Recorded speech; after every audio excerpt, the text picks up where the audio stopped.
G'day guys, and welcome back to another 32 builds video. In the last episode of the Datsun 1200 series, I finished up by painting the engine bay. With the engine and its home ready to be reunited, we'll be focusing on some of the suspension components so that the car can roll on all four wheels. Let's get into it.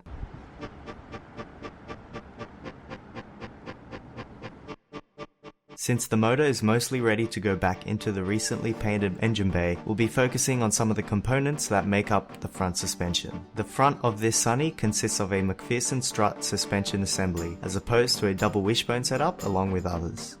First up will be wire wheeling and painting the front of the sway bar. After further disassembling the component, I use a brass wire brush to knock off the caked on gunk, followed by a stripper wheel to remove the majority of the surface rust. The part is then given a coat of rust converter, which is wiped away prior to the first coats of paint.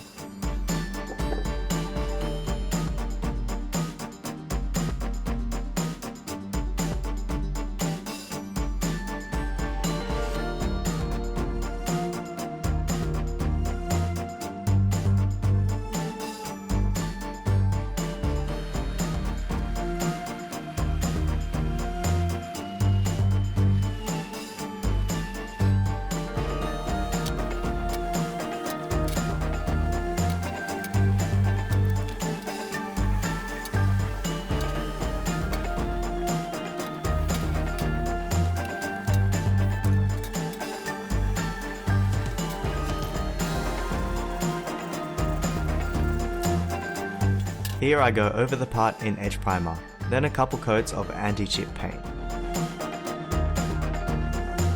Not reading the instructions, I completely missed the part where this paint requires a top coat to finish it off. This type of paint dries with a matte finish and was easily removed by digging my nails into it. I'm guessing it provides a flexible base coat to aid in the top coat to deflect any stones against its surface. I go over and paint these components in black chassis paint later down the track. After greasing up and installing the new polyurethane bushings, the part is then ready to be installed. That's after applying the top coat paint that I just mentioned.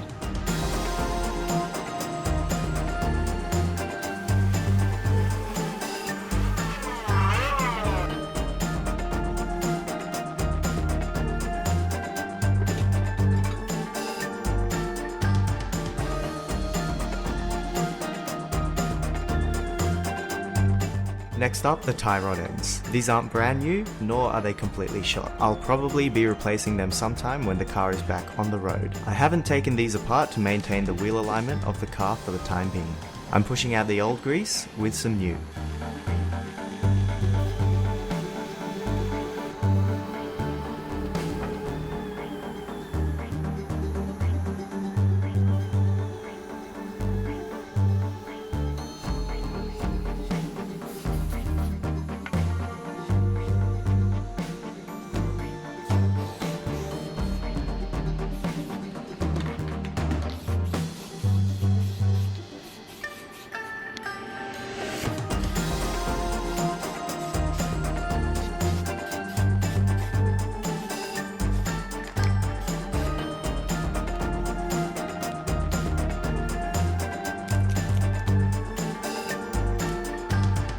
I'm replacing what's left of the old dust boots. These yellow ones are made out of polyurethane, and I got them off eBay.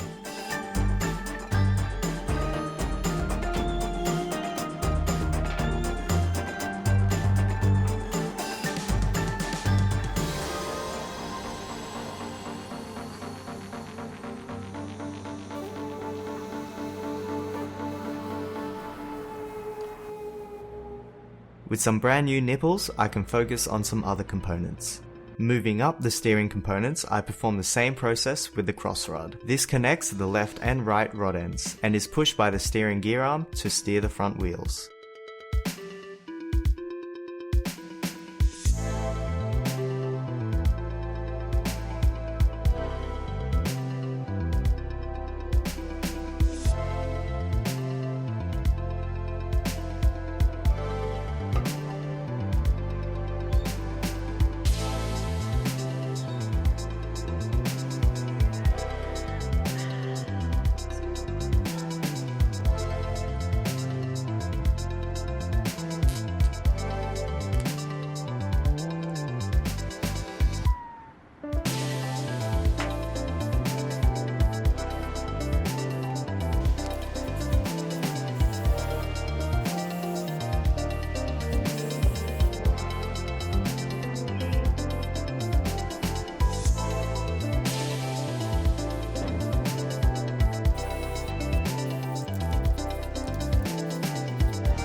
We'll see if these zip ties hold in the long term, but I'm probably gonna have to source some retaining rings eventually.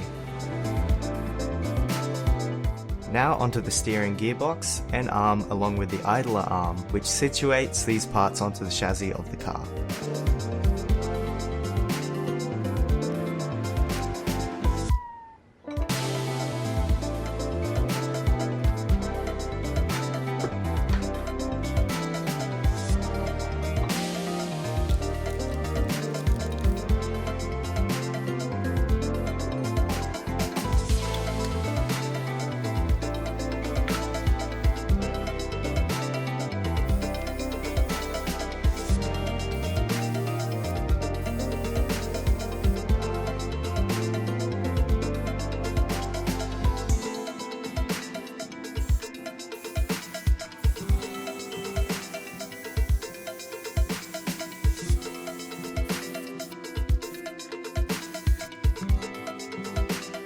Same process for the knuckle arms and then a coat of paint for all these components.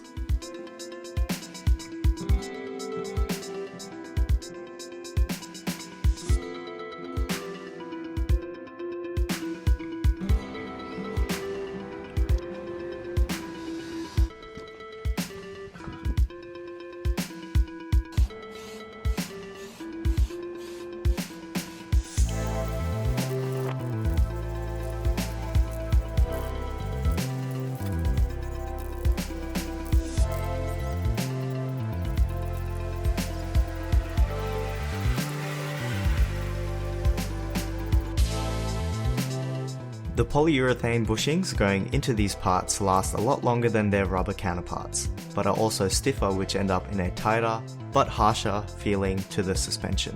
Rubber bushings perform their axial movement by internally twisting, which requires a tight fit that can be difficult to install without appropriate equipment.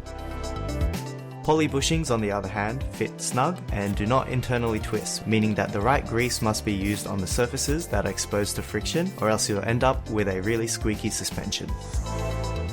These also have to be periodically greased to avoid squeaky situations throughout their life. When installing these parts, it's also a good idea to torque down any fasteners while the suspension is under load to minimize the risk of a squeaky job.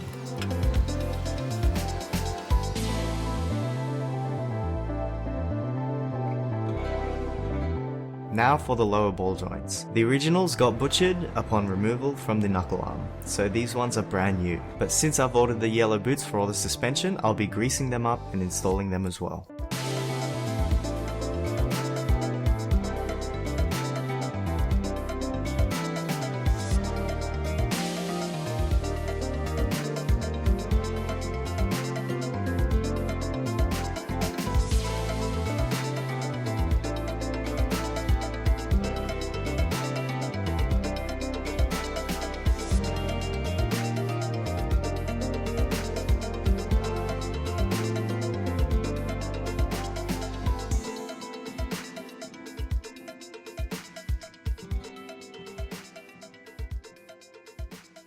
So that's pretty much everything ready to go back into the car. She's a simple car with not many parts, and we'll be getting into installing them along with the motor and transmission in the next episode. Thank you everybody for tuning in. Don't forget to leave a like and subscribe if you want to show support for the channel. Peace.